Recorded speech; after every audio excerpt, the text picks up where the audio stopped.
I am the man who sells sentient cows due to the curse. Are unnatural. I am cow some moo.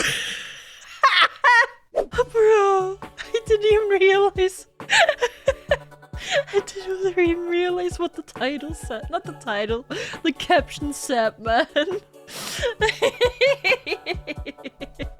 Either way, yeah, Max0r video. I thought we might watch that. I don't know. I haven't watched a Max0r video in a while, and honestly, that's a great title. Sorry, great caption. Let's watch. Hello, everybody. Makes me good videos here. I promise this time. Let me ask you a personal question. What do you think a video game is? It's a game made out of videos. Usually, a video game is something that takes place in a setting and has internal logic which specifies where things are based on the things around them. That when you do actions, these things called events will happen that will be related to other events. This is known in game design as the principle of object permanence. Object permanence. Right. So... To actions, these things called events will happen that will be related to other events. This is known in game design as the principle of object permanence. Okay, so things leading to things leading to things, and moving things forward. When you fail to see this principle used, you will complain. You will call the game a nonsensical slop trough or other such true insults, for you are like a babe, crying out for succor in the night. But for those of us with refined tastes in our video entertainment, growing up is learning to ascend beyond the need for anything to make actual sense. Like a Dragon, Pirate Yakuza, in Hawaii, Ryuga Gotoku, Jesus Christ, even the title can't figure out what this is. Yeah, and all Yakuza games just like this though. I heard all Yakuza games just like when the bullshit go. Is a game that feels like it was made in an alternate dimension, where geography, tone, time, culture, language, relative lethality, and graphical fidelity itself all exist independently of each other and also themselves. To the extent that even the most basic of inquiries, such as, why am I currently watching a jab of a chopped unk washing himself in the shower for 90 minutes? Right, there was this game that is actually just like recordings of like people. Didn't like Chacha and Alana play that? Didn't the Asmon play that? What was it called? Wasn't it like some Korean one? Was it good? FVM game? I don't know what that means. Wasn't it 10? I don't know.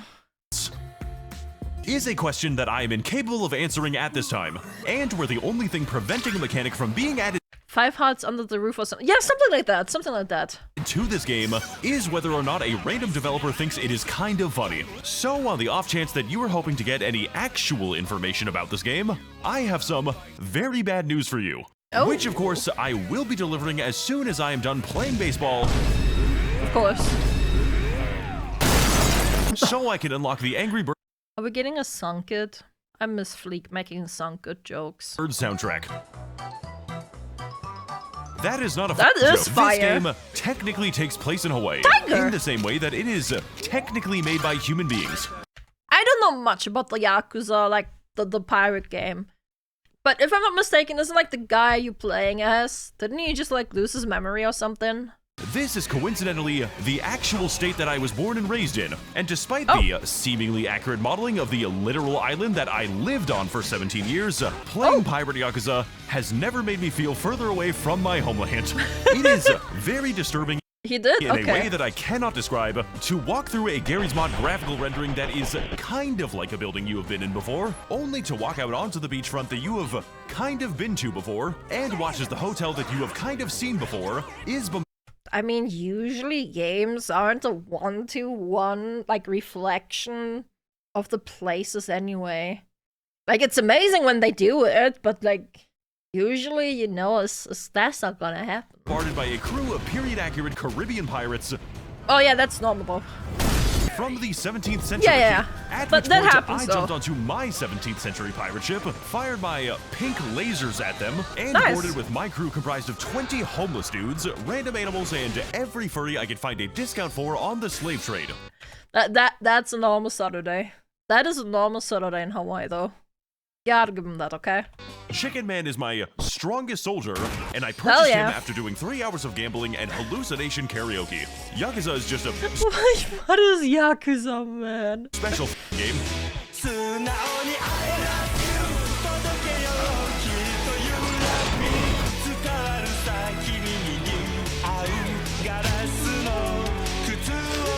Bam, bam, bam.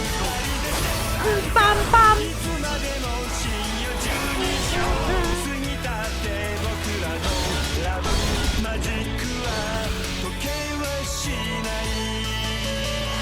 The problems with this game, or the solutions, What a banger. depending on how Japanese you are, begin from the very start of the game, where we find ourselves in the shoes of Goro Majima, a canonically 60-year-old man primarily known for... He's 60? Bro, he's looking good for 60. What the fuck, bro? Bro, what's he eating? I gotta give myself some of that. What? Ambushing his senpai in random manhole covers and trash cans, recovering from his midlife crisis by proceeding to steal an entire pirate ship and becoming a better father. You know what? I'm getting... I don't know how true this is, but like me as someone who hasn't played the games, has only seen like some videos, like Fleek's video, for example, on this. I'm getting Jack Sparrow vibes from the guy. Figure to a child than his actual dad, at which point Majima decided to introduce the child to the concept It honestly might just be the head. of a brothel and gambling because I said a better father figure. Not a good one. In order to facilitate our reckless marauding of international Labubu sales, we have to first earn ourselves a lot of money and hire a lot of homeless guys. Much like real life, Pirate Yakuza revolves almost entirely around the need to make more money. Sounds about Mainly right. by upgrading our ship with a myriad of customizable options, most of which are fundamentally insane. So to actually make our money, we need to beat up a lot of people for their $12,000 pocket watches and do a lot of gambling. Nice. I like Gamba. So is it my kind of game. Never mind, I hate this fucking game and I'm going to kill myself. This is all done within the game's 2 primary cities, beginning with the pirate haven of Madlantis, a seedy, chaotic, and leisurely location where every single woman character model is a prostitute, and the average time between street fights stretches into the 10-second mark. This is the part of the game where it becomes evident that there is literally no plan for what the gameplay should actually be. Bouncing seemingly at random between baseball with cannons, blackjack with hookers, claw machines with... What?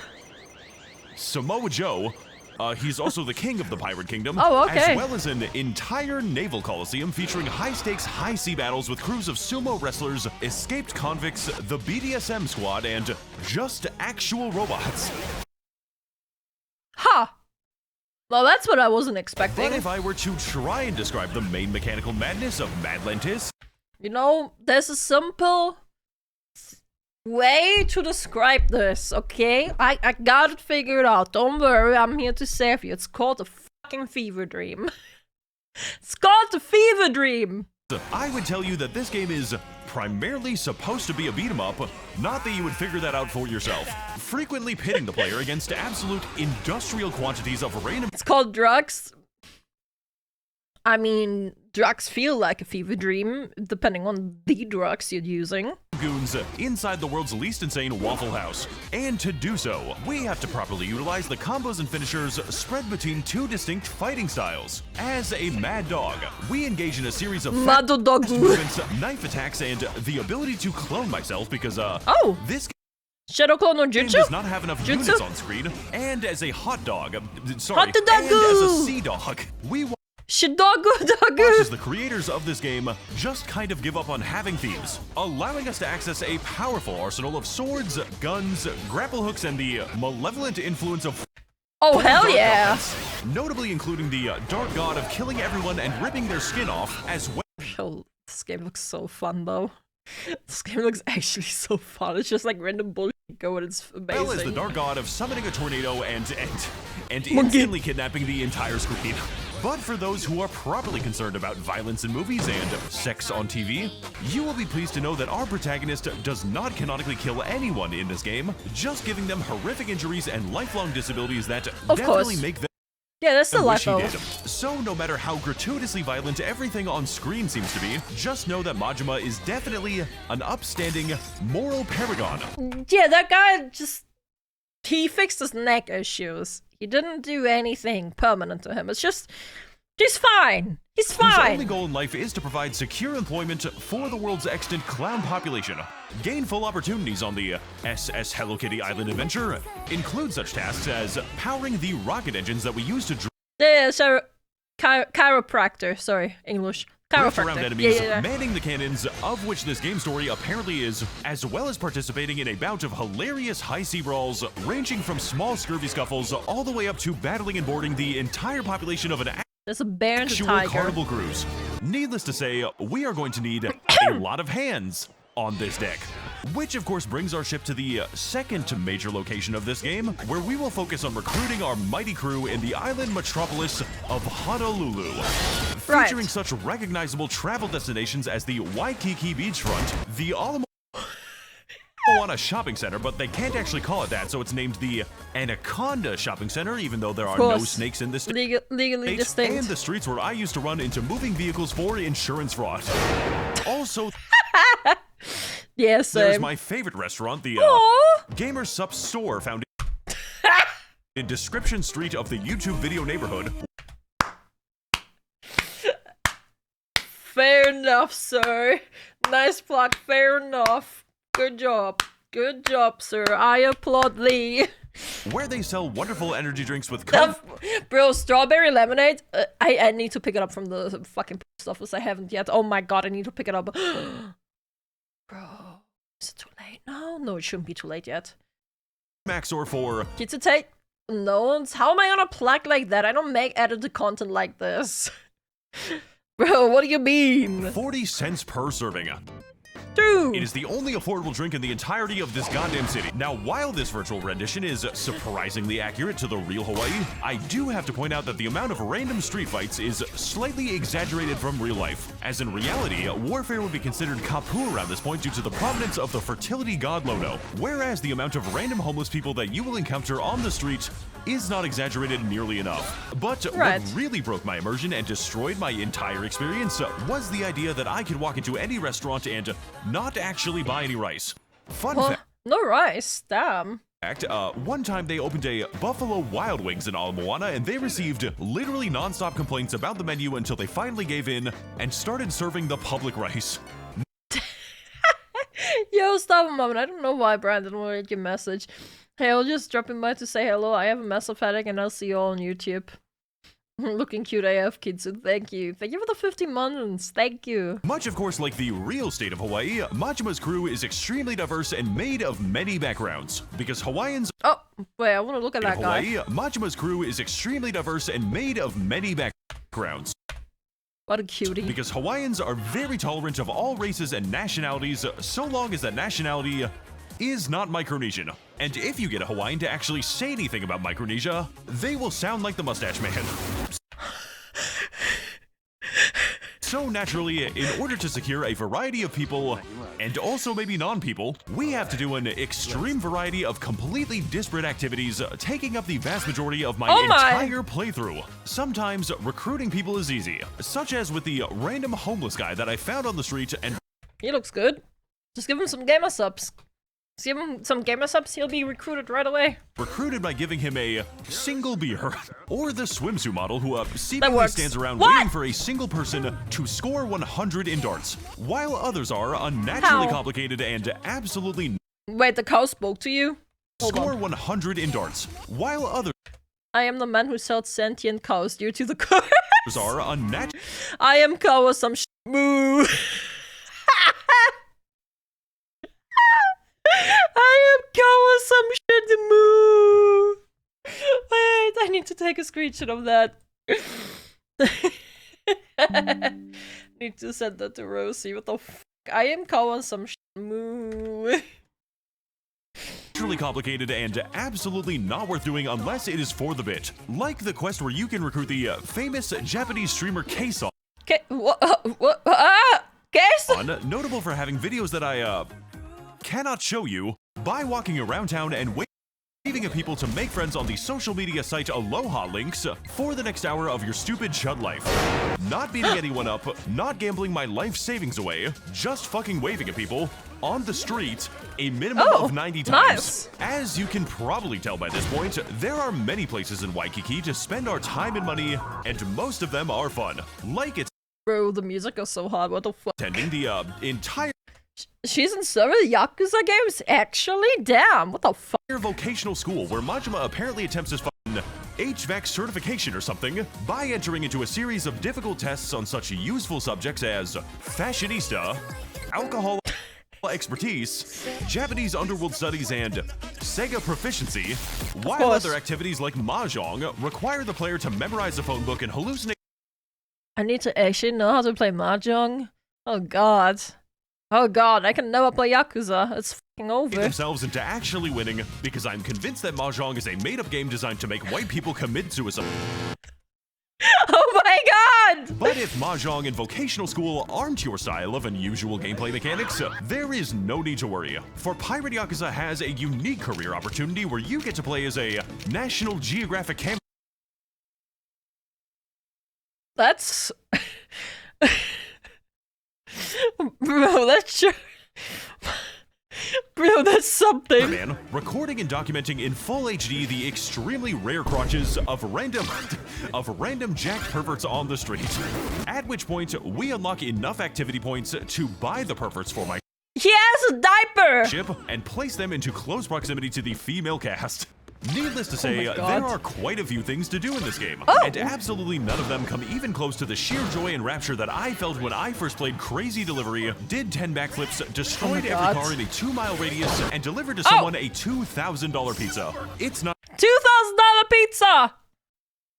What the f? That's more expensive than our current economy. Who the f? Delivery, it's vehicular manslaughter. However, the most impactful thing that we can do as a captain is not merely hiring a crew of employees, but instead bonding with them and forming.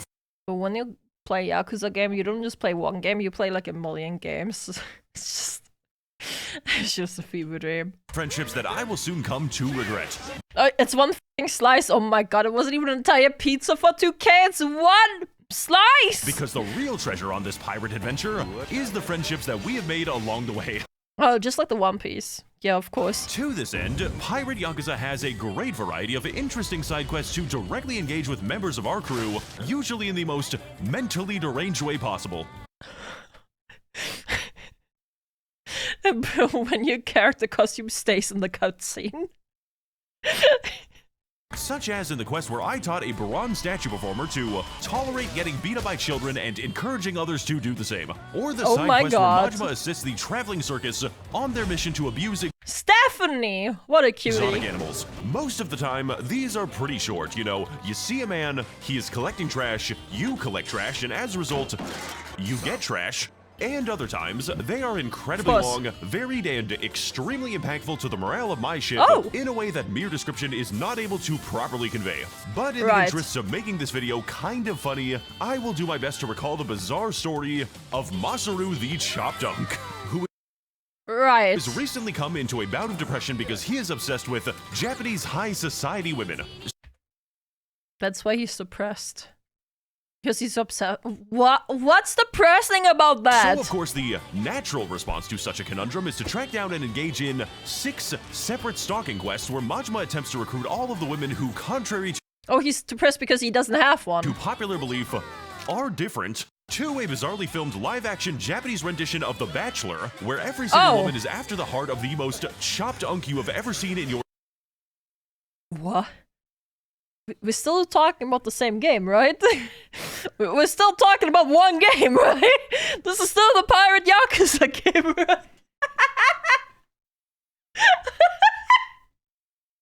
Entire life. Along the way, Majima will learn that women are not merely pretty objects to yearn from the internet, like you may assume, but entire human beings with interests and actual sentient emotion. He will go go-karting with them. He will go cosplaying with them. He will do a live stream with them, creating a mass casualty event for the world's largest population of online simps. He will buy 8 copies of their adult magazines and then give those magazines to his shipmates. And he will have an intimate conversation with them about self-acceptance regarding eroticism. I love sexy stuff.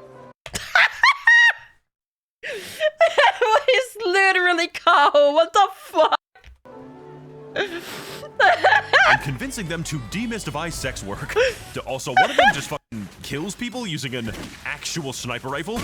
After which point, we are like, she's not even like playing a character, it's just her. treated to a genuine, and this is not a bit, 30 minutes of watching our chopped unk fumble every single bag in increasingly insane and unhinged ways. And if something like this ever happened to me, you would not see any more videos after this one. The gun. No. Bro, he was already depressed before that. Now he's just gonna end it all, bro. What the hell?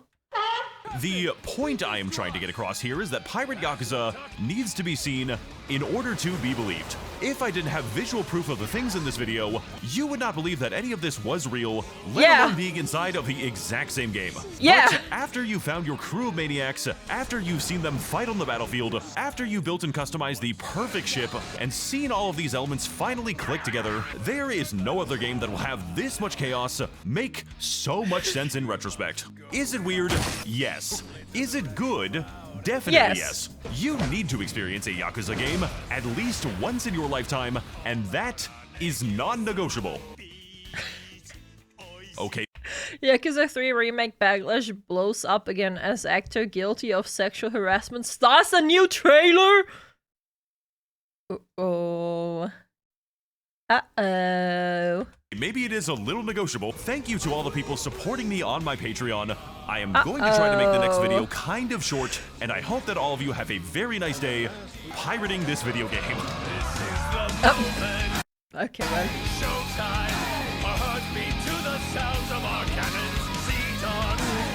Bam, bam.